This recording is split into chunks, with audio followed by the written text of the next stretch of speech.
গীতা পাঠের আজকে আমার যে শ্লোকটি হবে সেটির নাম্বার হলো 12, 4 নম্বর অধ্যায়ের জ্ঞান যোগের। কাঙ্ক্ষন্ত কর্মণাং সিদ্ধিং যজন্ত ইহ দেবতা ক্ষিপ্রং হি মানুষে লোকে সিদ্ধি ভবতি কর্মজা। কাকন্ত কামনা করে কর্মণাম সকাম কর্মসমূহের সিদ্ধিম সিদ্ধি যজন্তে যজ্ঞের দ্বারা উপাসনা করে।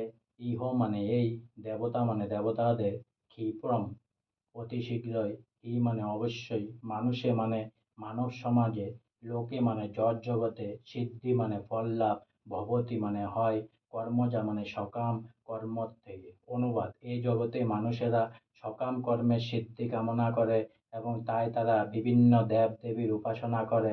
সকাম কর্মের ফল অবশ্যই অতি শীঘ্রই লাভ হয়।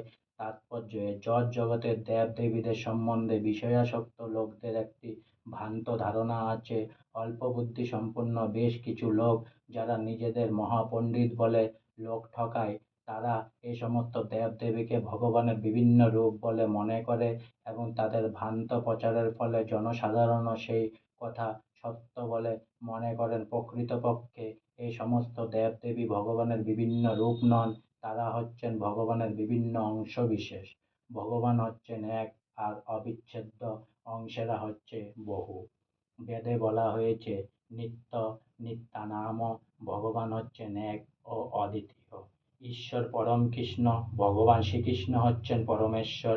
বিভিন্ন দেবদেবী হচ্ছেন শক্তিপ্রাপ্ত, যাতে তারা এই জড় জগৎকে পরিচালনা করতে পারেন। এই সমস্ত দেবদেবীও হচ্ছেন জড় জগতের বিভিন্ন শক্তি সম্পন্ন জীব, নিত্যানাম। তাই তারা কোনো অবস্থাতেই ভগবানের সমকক্ষ হতে পারেন না।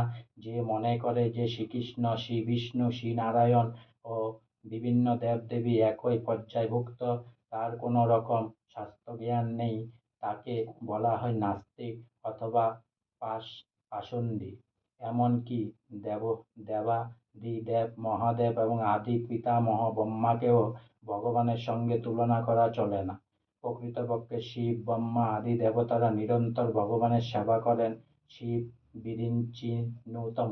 কিন্তু তা সত্ত্বেও মানব সমাজে অনেক নেতা আছে, যাদেরকে মূর্খ লোকেরা ভগবানের নরত্ব আরোপ এ ভ্রান্ত ধারণা বশীভূত হয়ে অবতার জ্ঞানে পূজা করেন। ইহ দেবতা বলতে এ জড় জগতের কোনো শক্তিশালী মানুষকে অথবা দেবতাকে বোঝায়।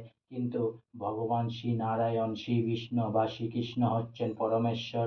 তিনি এ জড় জগতের তত্ত্ব নন, তিনি জড় জগতের অতি চিন্ময় জগতের অবস্থান করেন। এমনকি মায়াবাদ দর্শনের প্রণেতা শ্রীপাদ শঙ্করাচার্য বলে গেছেন, নারায়ণ অথবা শ্রীকৃষ্ণ এই জড় জগতের অতীত। কিন্তু মূর্খ লোকেরা হতজ্ঞান, তা সত্ত্বেও তাৎকালিক ফল লাভ করার আশায় বিভিন্ন জড় দেবদেবীর পূজা করে চলে।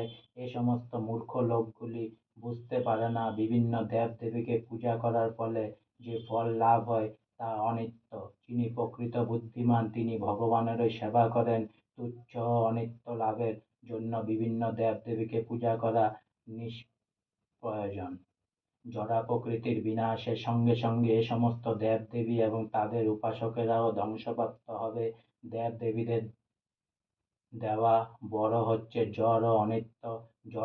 জড় জগতের বাসিন্দা, এমনকি বিভিন্ন দেব-দেবী এবং তাদের উপাসকেরাও সকলেই হচ্ছে মহা জাগতিক সমুদ্রের উদ্ধত। কিন্তু তা সত্ত্বেও এই জগতের মানব সমাজ ভূ সম্পত্তি, পরিবার পরিজন, ভোগের সামগ্রী আদি অনিত্য জড় ঐশ্বর্য লাভের আশায় উন্মাদ।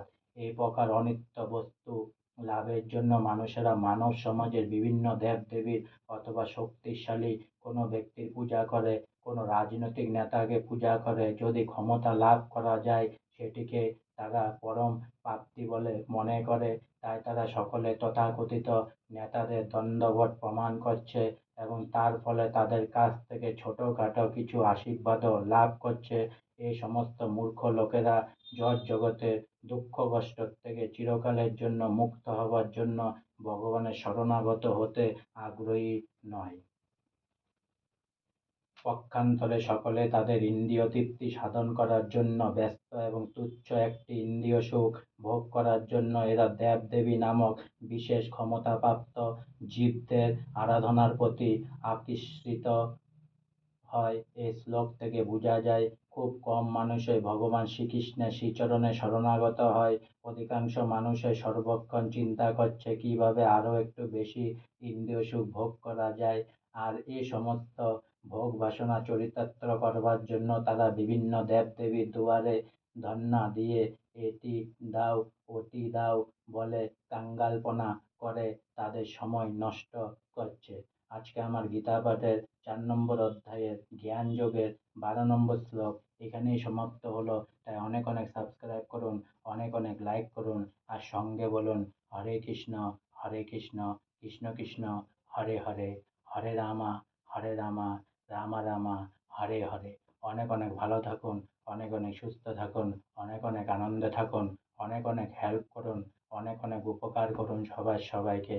আর সঙ্গে পুনরায় একবার বলুন রাধে রাধে, হরে কৃষ্ণ।